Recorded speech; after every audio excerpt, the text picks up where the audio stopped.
Yo, what is going on, ladies and gentlemen of the interweb? My name is, of course, CatManJoe, and welcome back, everyone, to another brand new Minecraft video and another brand new Minecraft news video hot out the oven. This is some brand new piping hot news that just got posted by JWells, our Mega Spud, the community manager at Mojang Studios. So let's just jump right into this right now.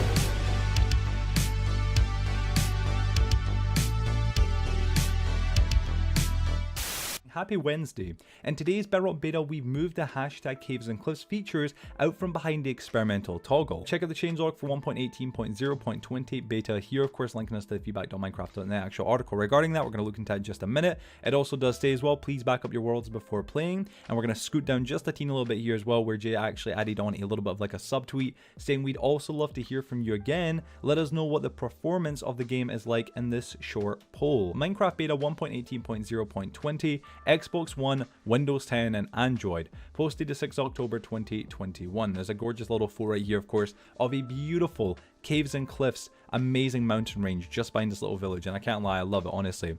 It says, betas, they grow up so fast. What was once a little baby Bedrock Beta has now blossomed before our very eyes. Why this nostalgic turn, you may ask? Question mark. It may be a slight case of empty nest syndrome, since the Caves and Cliffs features have moved out of the experimental features and grown into a fully adult default. That's not a TMI, it's just very dusty after the move.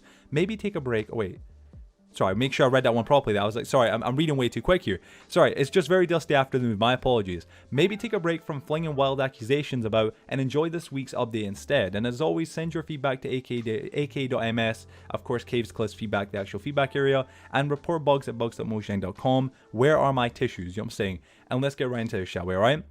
Once again, we love to hear from you. This is where this whole part here right now is just regarding the poll that we just talked about a second ago. Reminder, we are still tweaking world generation. Features may change. Please remember, make regular backup copies of your favorite worlds. And yeah, let's go on to this. Caves and Cliffs. Features related to Caves and Cliffs Part 2 have now or have been moved from the experimental toggle and have been removed, or is it not removed, have been moved from the experimental toggle and are now enabled by default. Note, upon loading your worlds into this beta, new Caves and Cliffs Part 2 world generation will automatically be introduced with no default world copies created or copy created. You can read more about how new generation will be added below your existing chunks in our FAQ. So if you guys want to check it out, of course, this whole article, by the way, I will have linked down below just in case. I know sometimes I forget to, mention that overall. So yeah, let me real quick just zoom in right here like this once more. Is it gonna let me? That's way too zoomed. Let's zoom out. I'm sorry about that. You know what I'm saying?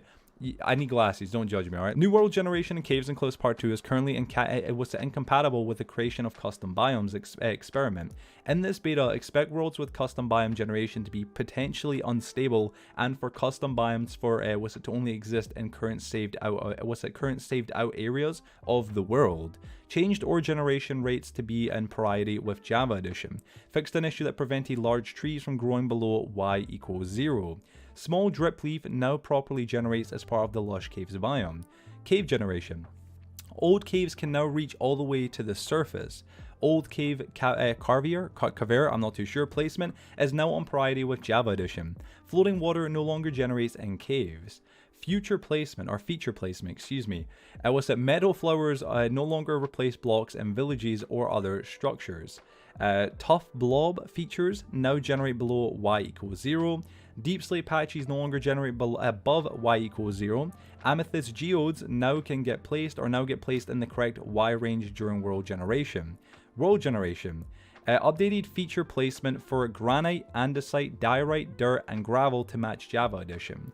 Tweaked peaks to make small mountains look more like proper jagged mountain peaks instead of flat hilly mounds. Improved blending between old and new chunks. Mineshaft tunnels can't replace bedrock anymore.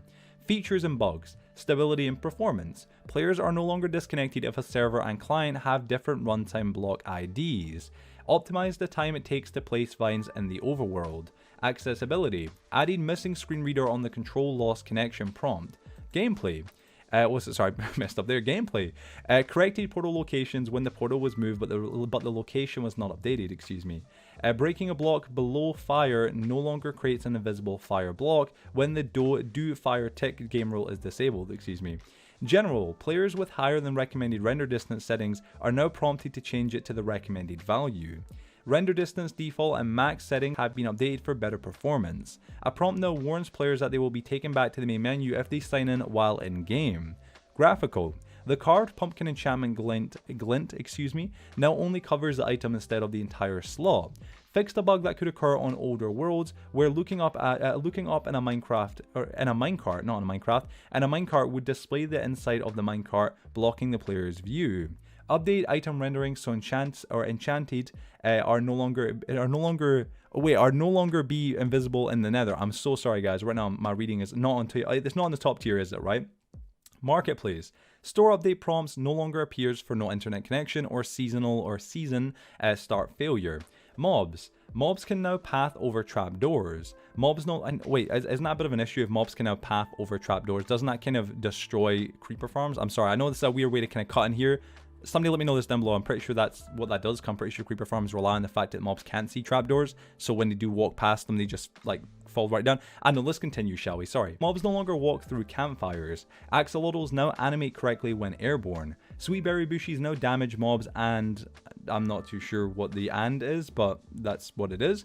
Mobs no longer try to path through sweet berry bushes. User interface. Structure block can now be saved and loaded within current dimension height limits. Fixed an issue where searching for non-existing content brought up the incorrect one result message. Fixed overlapping text on offerings occurring in 4:3 resolution screens. Fixed Java Edition priority while laying in a bed in multiplayer game. A message will show how many players are laying in bed while waiting for all players to fall asleep. That is actually pretty cool, I can't lie. That like show how many players are lying in bed. That is such an awesome little thing to add, can I just say? I honestly like that right there. I never read this already. I normally read over this before, and that's awesome.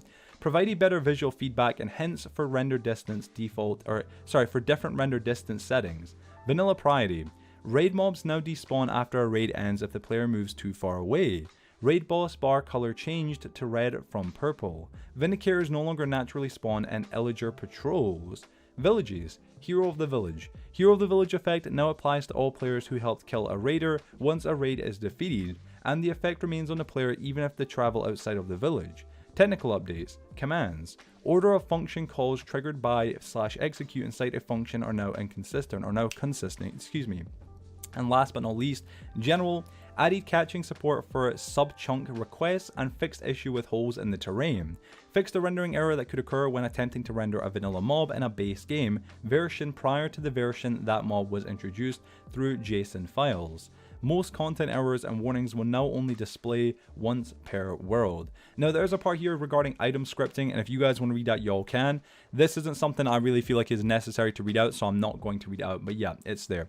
Anyway guys, yes, that is the entire of this, I guess, Bedrock Beta. It is a huge Bedrock Beta, adding some awesome new, obviously, things, and obviously, of course, now officially taking us out of course, the experimental toggle and adding this as an actual proper thing for the Bedrock Betas when it comes down to Caves and Cliffs Part 2. I'm really excited to see where things go from here, guys, so I hope you are honestly all excited as well. Again, we got some good things coming from Minecraft in the future, guys. It's looking good, honestly. But yeah, everybody, thank you so much for watching today's video. If you did go to enjoy it, please be sure to drop a like in it, share with your friends and family, and subscribe to stay up to date, to stay up to date with the latest Minecraft news, And yeah, guys, thank you so much for watching today's video. I'll see you on the next one, and yeah, everybody, peace out. Over.